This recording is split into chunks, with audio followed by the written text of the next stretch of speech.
1 cup of sugar with 1/2 cup of softened butter. Got it.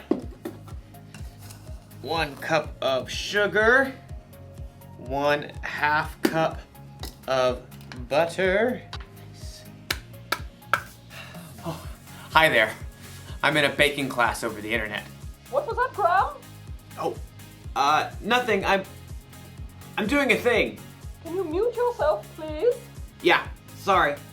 My instructor is teaching us how to bake a cake from scratch. It won't take long, so if you just have a little patience and I'll be right. You should be done mixing the sugar and butter together, so let's move on. Ah!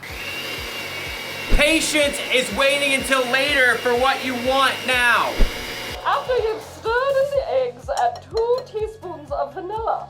Gotta catch up. How much vanilla did she say? Hold on a sec. Excuse me, moi. Pardon. How much vanilla did you say? 2 teaspoons, Graham, and then you add cups of flour and milk. What was that? I'm sorry. I missed that last part. I think you're frozen. Hello? You're frozen. Maybe I'm frozen. Maybe we're both frozen. I really don't like it when technology fails me. I'm trying to bake a cake here and you're just...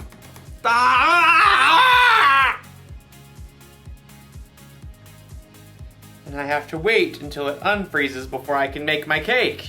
You know, sometimes we have to wait for things when we really, really don't want to.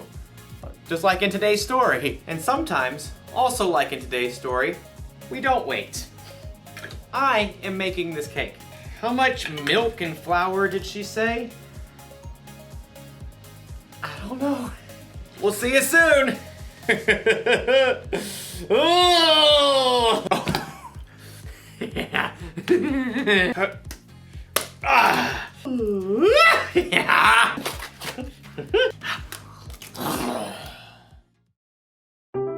The Bible. It's 66 books of history, stories, letters, and poetry that fit together to form God's one big story. The epic adventure of how He created us and loves us so much that He made a way to rescue us. As we travel through the Bible, from Genesis to Revelation, we discover people who met God and found their lives changed forever. Now, for an amazing story inspired by the book of Genesis, chapter 25, verses 24 through 34. When Abraham's son Isaac grew up, he married a girl named Rebekah. But it didn't seem as though they'd be able to have children. Please, God, give us children. But God answered Isaac's prayers, and Rebekah became pregnant with twins. Isaac, I'm pretty sure they're having a wrestling match in here. Oh, definitely boys. Rebekah asked God about the struggle she could feel. He told her, 2 nations are in your body. 1 nation will be stronger than the other. The older son will serve the younger one. When it was time for the babies to be born, they came out fighting. Esau was born first. He came out with a strong set of lungs and a head full of red hair. His brother Jacob was born moments later, still holding on to Esau's heel. How on earth did he manage that? The brothers shared the same birthday, but as they grew, that was about the only thing they had in common. Esau loved to roam far out into the wilderness. I would walk 500 miles and I would walk 500 more. Jacob preferred the comforts of home. The sun is so hot. I'll just take a little nap in the tent. Esau loved to hunt wild animals.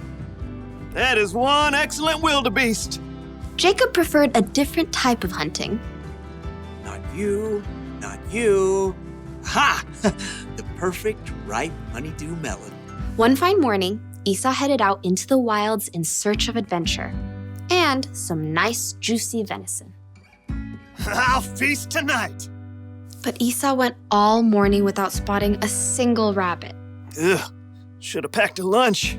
In the afternoon, he tracked a deer for hours, but he missed his chance as the deer sprang away. Ah! At last, Esau headed for home, defeated. He was tired and irritated and so hungry he could eat an entire woolly mammoth. Must eat food. As Esau neared camp, a delicious smell wafted out to greet him. Food! Jacob had been home all day, resting and plucking his favorite herbs from his garden. A little coriander, some dill. As evening approached, Jacob used his savory herbs to whip up a tasty red lentil stew and a batch of fresh, buttery bread. This will crisp up nicely on the hot stones.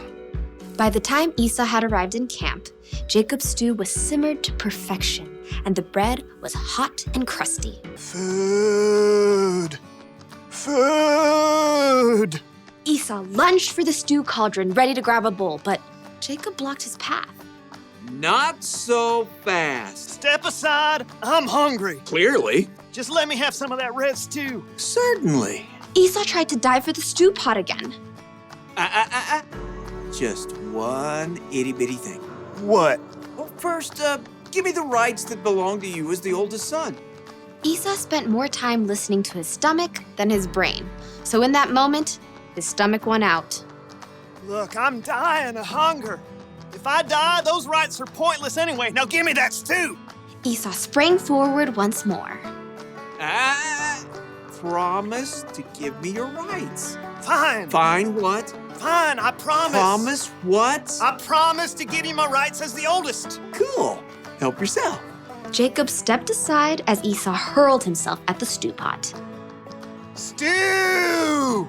Esau happily gorged himself on rich stew and fresh bread.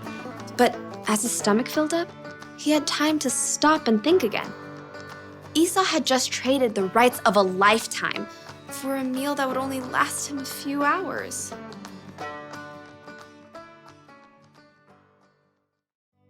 Let me give you a little advice. Don't bake angry. Instead of making a cake, you end up making a mess. That's what happens when you lose patience.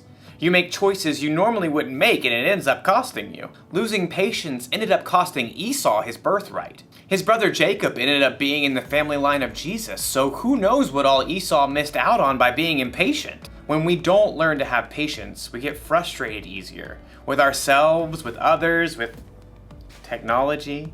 There's really nothing good that can come from being impatient.